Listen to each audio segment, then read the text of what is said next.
My name is Daphne, and it is late November, only 2 weeks before Thanksgiving, and we are actually having 60, 70-degree weather. Although it did snow last week or 2 weeks ago, but that's neither here nor there.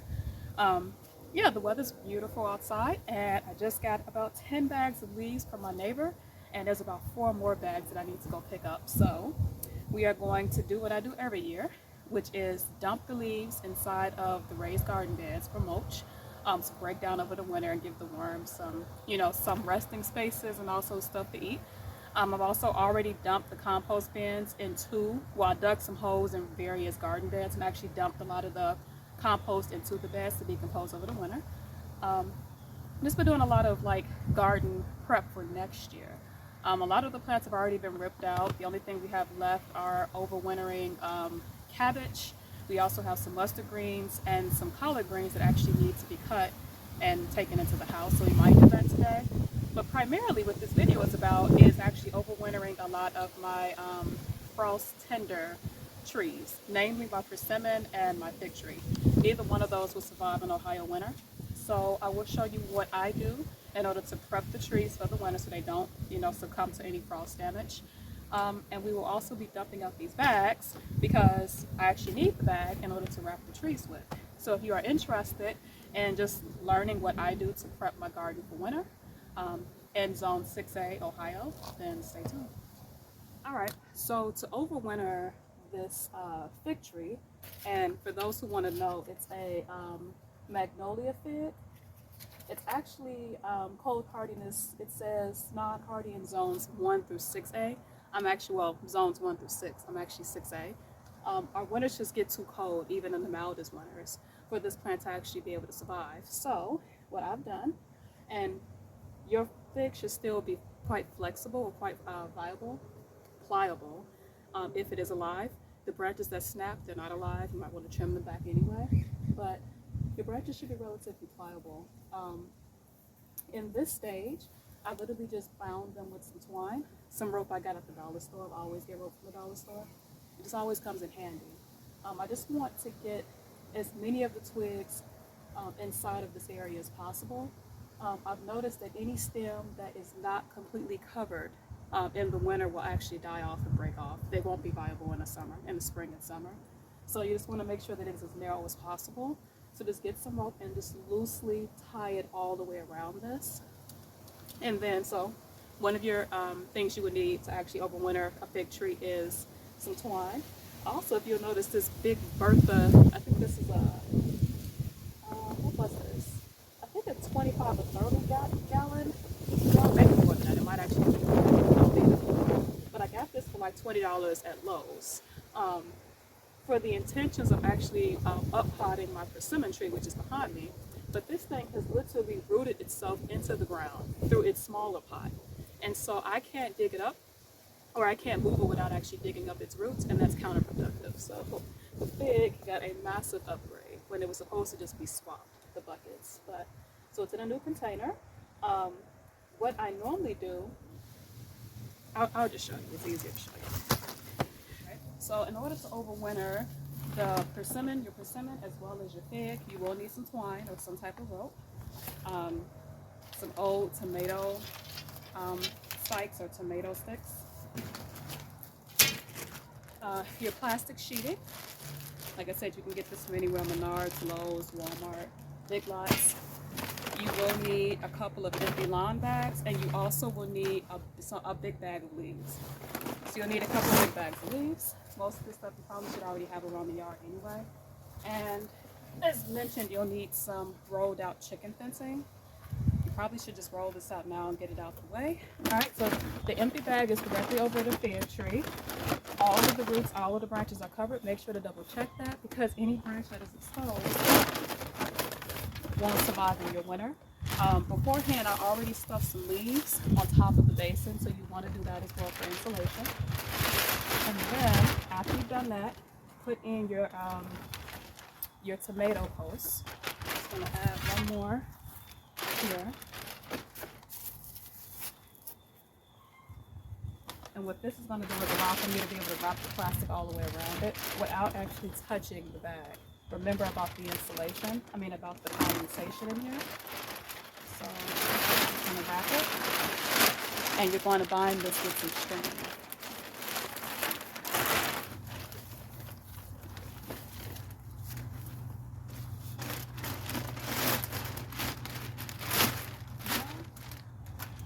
And this is when you want to cut it here. And you can just tie it to itself. Like I said, don't tie any permanent knots because you do want to get this off for next year. And reuse the string. So I do not wrap the plastic on top of here because you don't want to trap in moisture in the winter. And also you do want to let some of the rain in too and let the snow melt. So don't overwrap it at the top. That's what the paper bag is for, is to protect the big tree. Make sure that the plastic.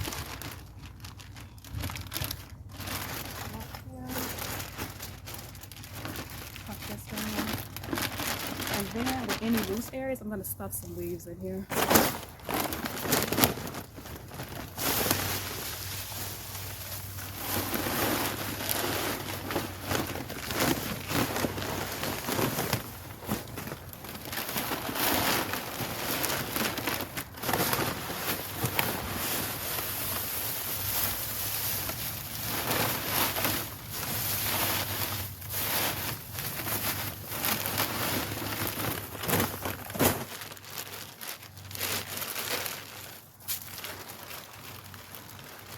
Alright, and then once you have the leaves already in here, then you can go back around and kind of tighten it up a little bit if you need to. So another good thing about the chicken netting though is the chicken netting is sturdy. So like you can literally just like wrap the chicken netting really tight, but because I'm not buying anymore and I don't really think it's needed, we're just gonna wrap with the plastic. Although, as you'll see a little later, it is actually pretty easy to do this with chicken netting. I'm going to rewrite this here. The winds and stuff like that. Fold this down. Like I said, big plants can survive a winter. It's not a cold winter. So what we're not trying to do is to heat this thing like it's in a grow room. We just want to protect it from like the massive frost. It can survive a temperature dip up to 10 degrees Fahrenheit. So this should be enough to allow for it to go dormant and overwinter, which is necessary, without actually baking it inside of the container. So, okay.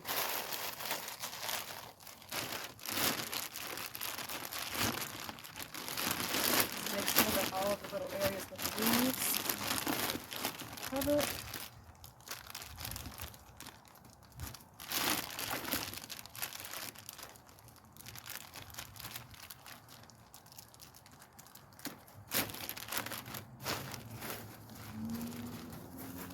Right.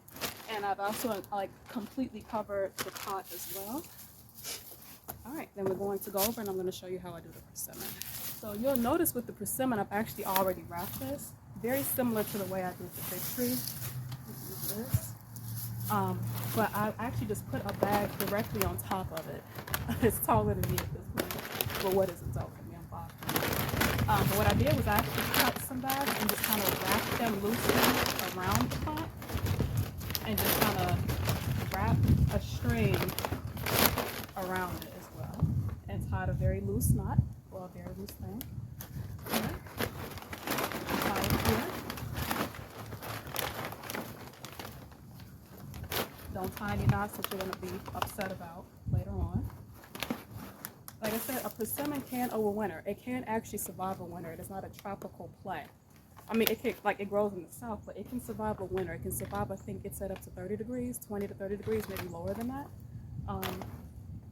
But it can't survive a freeze. So we're not trying to like actually mimic the conditions of a green room or like a grow room, but we just want to protect it from like the worst frost. So the bags will protect it, but it won't trap in moisture. So it's the reason why I actually don't wrap these directly in plastic, and you don't want to do that for this as well. So just go around, make sure that if you're going to cut up the bags, that all of them are actually tucked in. There's no harsh breeze goes through. And then the difference with this one is that since this one is in a really small container, and I know the roots are actually touching the outer parts, and I'll show you guys that as well. You do want to actually wrap some chicken netting around this to actually protect the roots from being frozen. So we're going to take our little post here, our tomato post, which I don't use for tomatoes, by the way, they suck. I actually use fencing for tomatoes. I use these for peppers. So our pepper posts. And instead of putting them directly into the container like I did with the fig tree, I'm going to put them about maybe half a foot around the container into the ground. So I'm literally sticking these in the ground. All right, so you can still see the ground around the posts, because we're going to completely just stuff this bottom part with leaves, and then we're going to wrap the plastic around the chicken wire and then just kind of bind it up with string. We're going to wrap it to maybe about here. Fill it up with leaves to maybe about here. We don't need to put the leaves up there because it's already been completely wrapped with paper, but you do want to go around and just make sure that any opening areas are closed. And I'm going to probably put some more string around this part.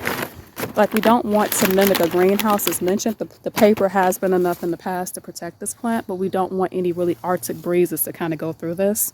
And we're only going to wrap the plastic up to the chicken wire just because we don't need for it to go on top. It's not necessary for a persimmon.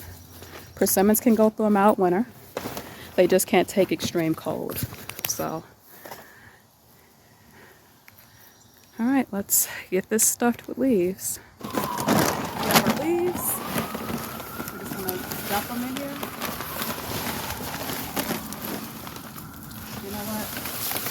This would be easier if we did the plastic first.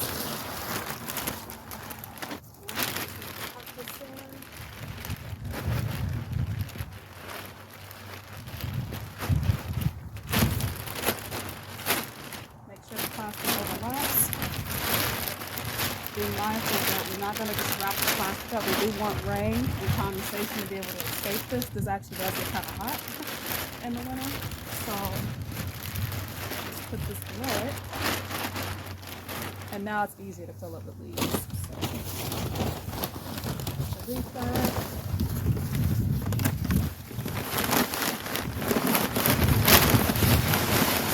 And you want to do it about half a foot around, that way the leaves can go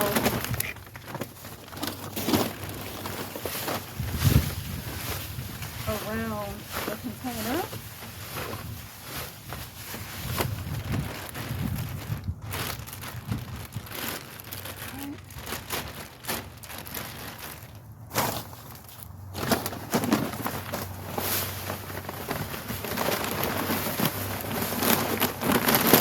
And as mentioned, you can reuse these leaves next spring and summer for mulch. Just recollect them and put them in a dry place. I usually just keep mine in the garage and just take them out as needed. So I have plenty of grass clippings and leaves to use over the summer. And then the last thing to do is take some of your leaf bags. I'm going to stuff them right on top to trap in some of the water.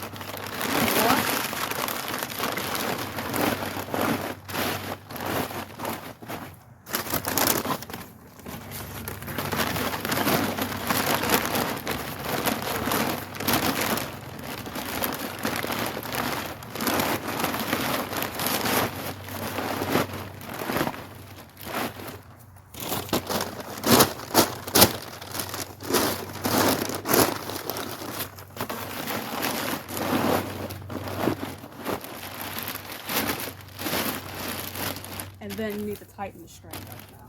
So.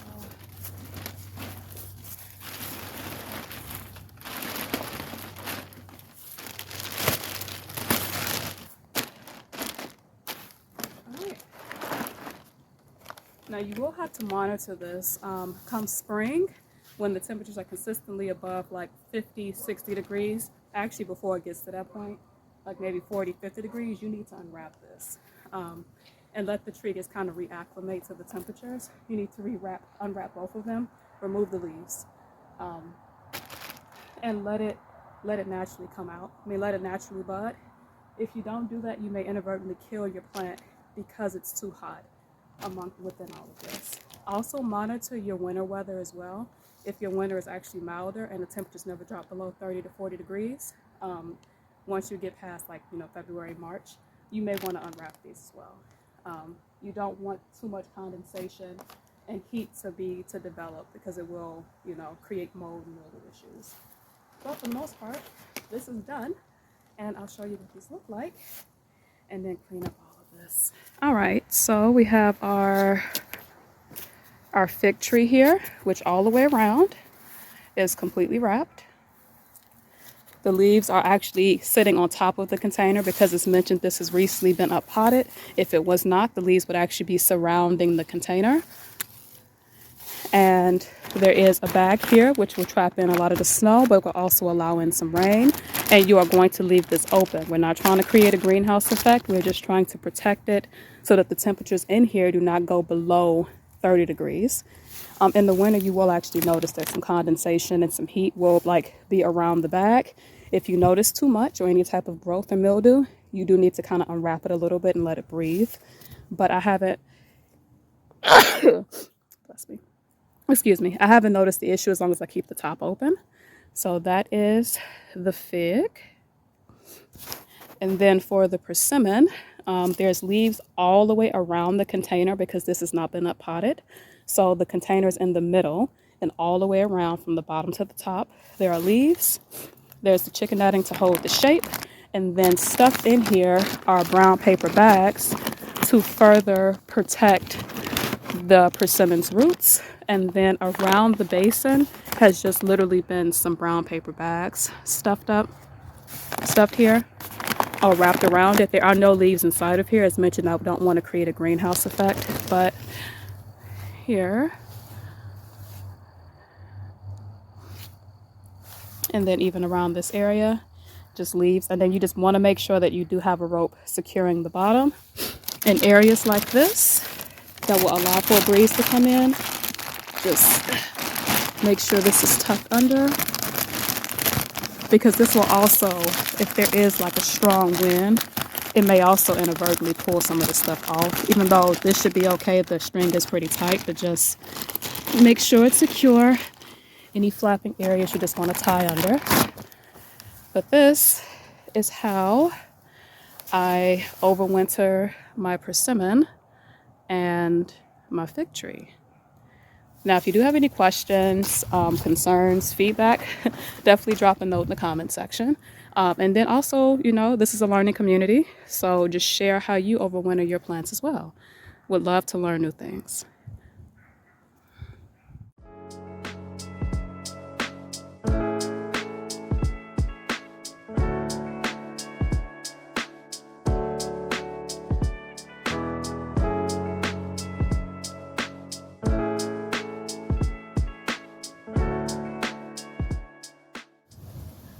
Thank you so much for watching.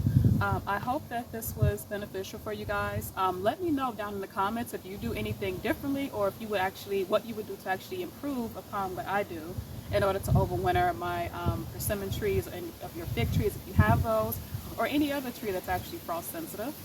Also, leave a comment, just let me know how do you also prepare your garden for the winter as well, or if you're actually growing throughout the winter, because I usually have challenges being able to maintain that. But anyway, thank you guys so much for watching, and you have a great day.